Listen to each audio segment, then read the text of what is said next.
El curso de antibióticos y microbiología en varias aulas sobre bacterias y antibióticos. Por favor, corta el vídeo y suscríbete al canal.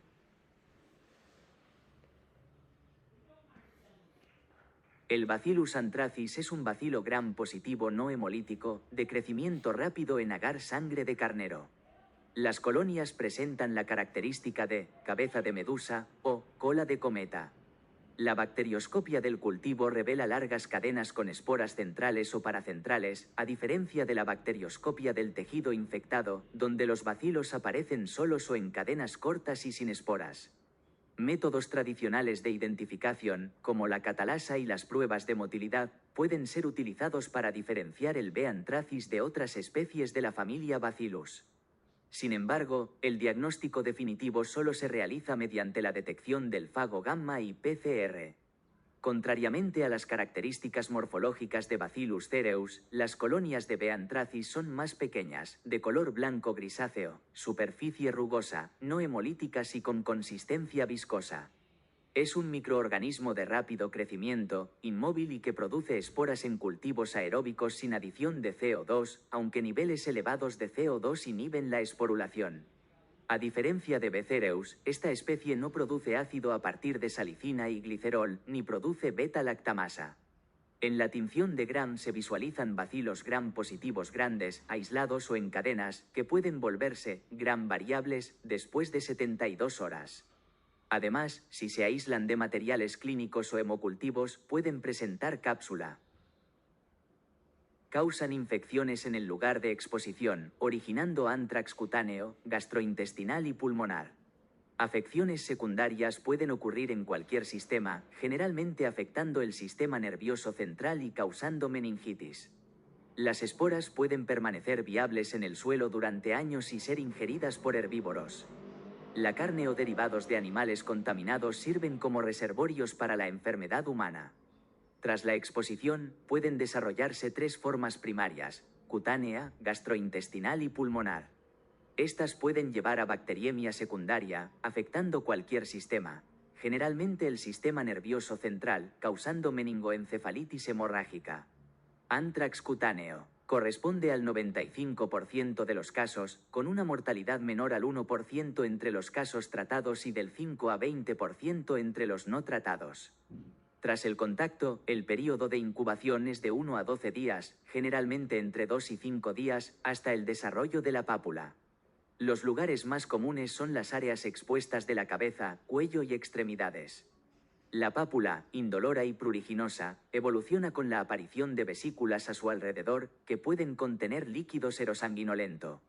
Estas son de fácil ruptura, llevando a una coloración marrón oscura o negra en la base de la úlcera. La úlcera está típicamente rodeada por un área de endurecimiento, lo que la diferencia de otras posibles causas. Pueden presentarse edema, linfadenopatía y fiebre. Lesiones múltiples pueden aparecer debido a múltiples sitios de inoculación, aunque no es raro que surjan pequeñas lesiones satélites alrededor de la inicial. El edema extenso, que afecta una extremidad completa o el tronco, se denomina edema maligno y es un signo de gravedad de la enfermedad. Antrax gastrointestinal. Es la forma más común en herbívoros y menos común en humanos. Cuando ocurre, está asociada a la ingestión de carne contaminada mal cocida. Aún no se tiene certeza sobre la contaminación de la leche en bovinos, aunque se sabe que la pasteurización no mata las esporas. Estos casos representan el 1% del total, pero están asociados a bacteriemia e infección de otros sitios, con una mortalidad del 25 a 60%. El antrax gastrointestinal tiene dos formas, orofaríngea e intestinal. Los síntomas aparecen, en ambos casos, entre 1 y 5 días después de la exposición, y ambas formas pueden no estar presentes simultáneamente. En el caso del antrax orofaríngeo, surgen signos y síntomas en el lugar de inoculación, boca o faringe, generando faringitis severa, disfagia o dinofagia, fiebre y, en algunos casos, dificultad respiratoria debido al edema y linfadenitis. Aparecen úlceras con necrosis central, coloración blanquecina y, eventualmente, una cubierta pseudomembranosa. En los casos intestinales, el paciente presenta quejas inespecíficas como vómitos, náuseas, dolor abdominal, fiebre, diarrea. En casos graves puede haber ascitis, hematemesis, diarrea sanguinolenta e incluso presentar un cuadro de abdomen quirúrgico. Antrax pulmonar. Los esporos mayores de 5 micrómetros son inhalados y transportados fuera de las vías aéreas a través del movimiento mucociliar, pero los esporos menores de 5 micrómetros pueden llegar a los bronquiolos terminales y alveolos, donde son fagocitados rápidamente y drenados hacia los ganglios linfáticos mediastínicos. Allí, se reproducen produciendo toxinas que pueden causar mediastinitis. Esta incubación en los ganglios linfáticos es silenciosa y dura de 1 a 6 días después de la primera exposición. La presentación clínica tiene 2 etapas. La primera, un cuadro similar a la gripe, influenza-like, caracterizado por fiebre baja, tos, mialgias, fatiga, cefaleas de reciente aparición y que se resuelven espontáneamente. La segunda etapa se caracteriza por fiebre alta, disnea con declive de la función pulmonar, dolor pleurítico, diaforesis, taquicardia, confusión, síncope e incluso choque. Uno de los hallazgos típicos es la linfadenopatía mediastínica y el derrame pleural.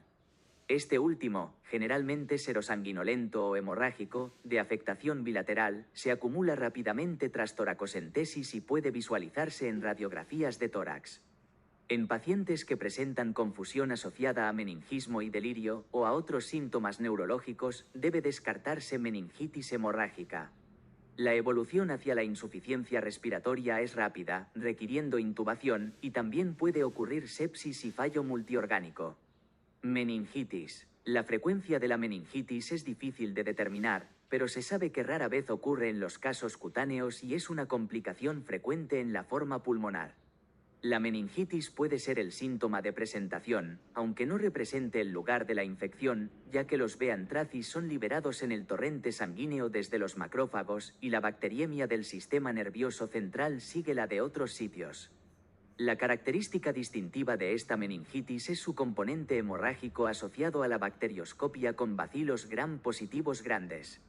Los síntomas ocurren con inicio abrupto e incluyen cefalea, malestar general, fiebre, escalofríos, náuseas y vómitos.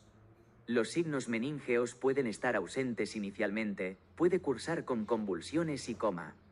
La afectación hemorrágica del sistema nervioso central puede incluir hemorragia cerebral parenquimatosa o subaracnoidea.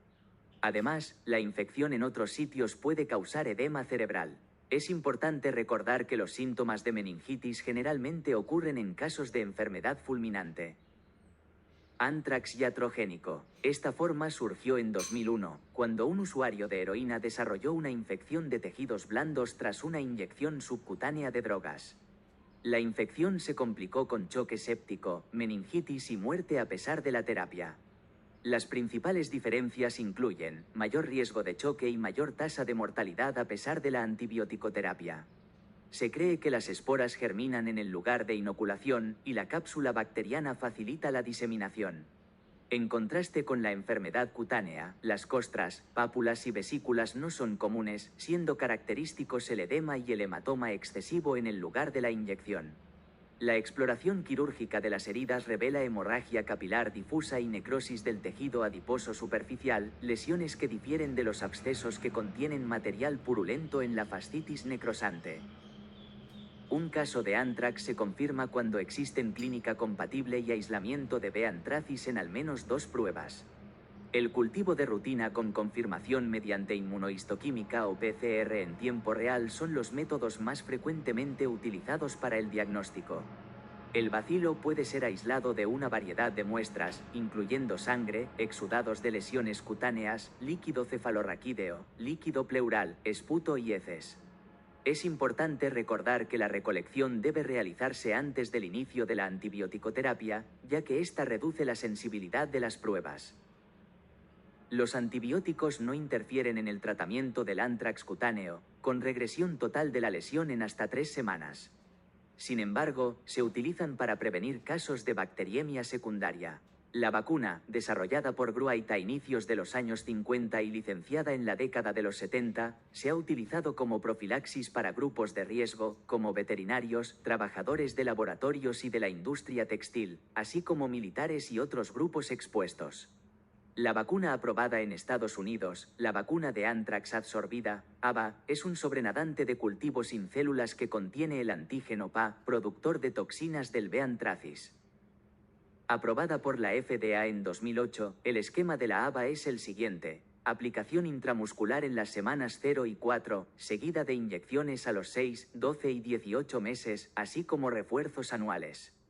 Por otro lado, la vacuna aprobada en el Reino Unido, conocida como vacuna de anthrax precipitada, AVP, es similar a la ABA, pero difiere en el esquema de dosificación. Aplicación en las semanas 0, 3 y 6, seguida de otra dosis a los 6 meses y un refuerzo anual. Los efectos secundarios son similares a los de otras vacunas de aplicación intramuscular e incluyen prurito, nódulos subcutáneos y eritema. El curso de antibióticos y microbiología en varias aulas sobre bacterias y antibióticos. Por favor, corta el vídeo y suscríbete al canal.